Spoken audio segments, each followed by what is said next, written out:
Love. You know, the highest form of love that has existed and will ever exist is the divine love. It's the Christ kind of love.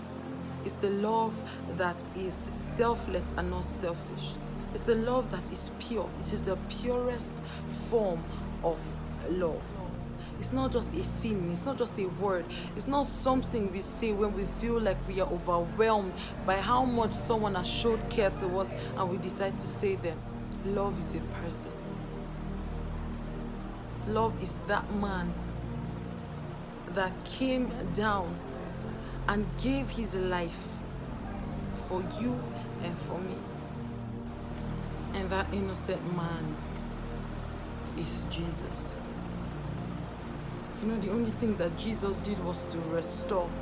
The only thing that Jesus did was to heal, was to help, and was to be always available when we wanted him to come. When we always called on him, he would be available. But guess what? We chose to always do the thug way. And that was to let the criminal go instead of Jesus. That's what you do now, you know. That's what we all do now. How?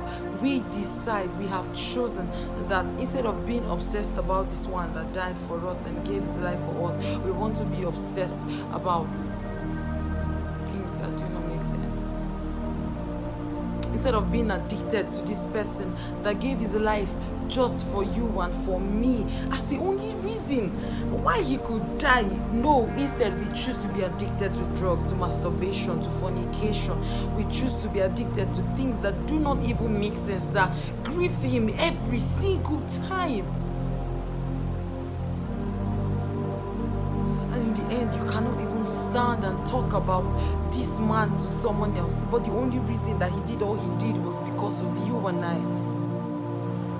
If you do not have Christ in your agenda, then I really don't know. If you live your life outside of his commands, and if you live your life outside of the fact that this man had said that live your life to please me,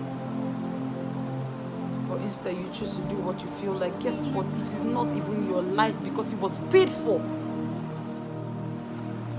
His blood was used to pay for our foolishness. His blood was used to pay for our selfishness. His blood was used to pay because he knew that today some of us will be addicted to drugs. Some of us will be addicted to lesbianism, to different stupid things that do not matter. And we could talk about so many trends going on comfortably, but no one will ever want to talk about Jesus Christ. As long as I am alive and I live, I have vowed to him that this love that he has shown to us that is overwhelming, even as undeserving as we are, he chose to still do what he did because, trust me, he knew that today, where we are now is going to be where we are before he even decided to take the decision to die for us.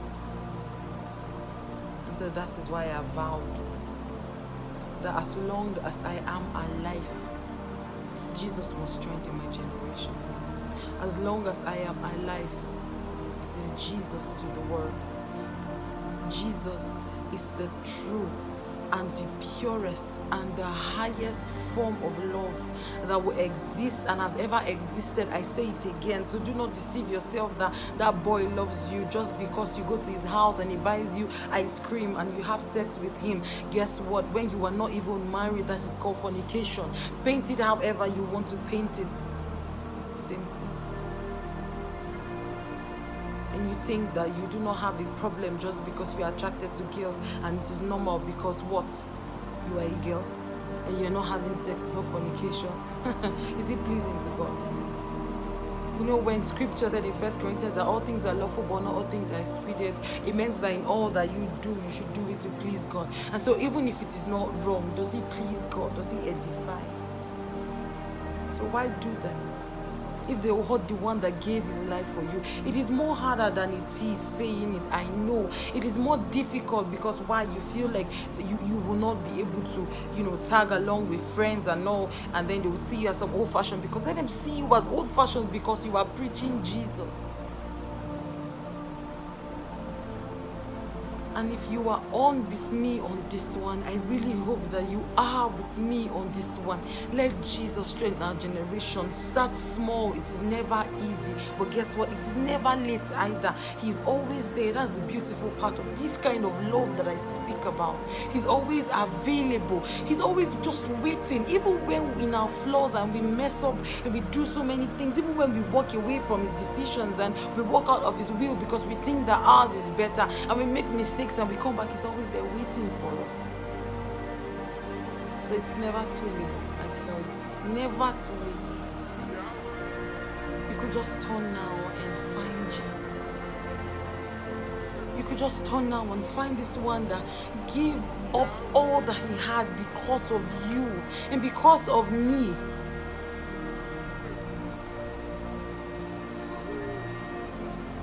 It's not easy to break out of a lifestyle that has been there and it is not pleasing to God. I understand, but if you could just tell him with sincerity that he should come in and help you, trust me, he will. And that's all he wants from us. He wants your helplessness because his strengths come alive in your weakness. And so when we admit that we are weak, he will come and stand in for us. It's not difficult for us to just see that this man is still there waiting for us to come and admit that this is what we have done wrong and this is it. And we cannot help ourselves any longer, but we want his own help now and he will help us. It's not difficult. It's just to say the word and mean it.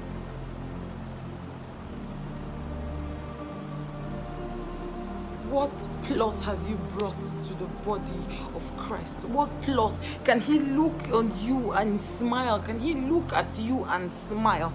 Can he say that, yes, truly, I am proud of this one. All of us are running a race that ends, that Jesus is going to be happy with us.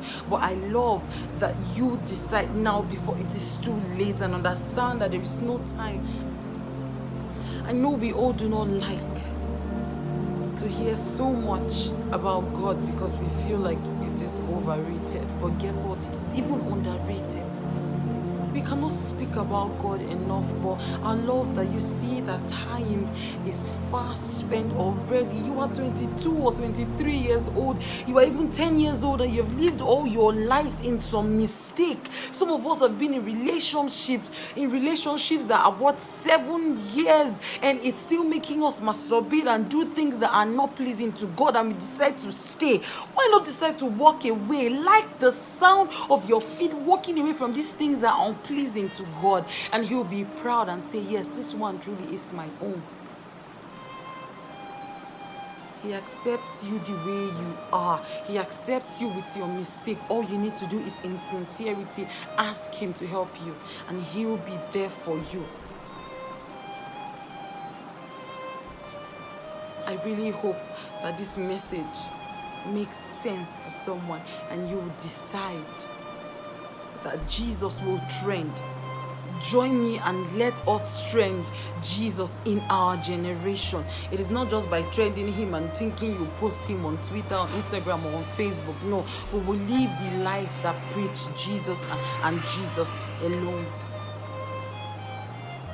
And so I hope that even as you have listened until now, something in your spirit is telling you that it is time for you to give Jesus a chance to be the driver in your life.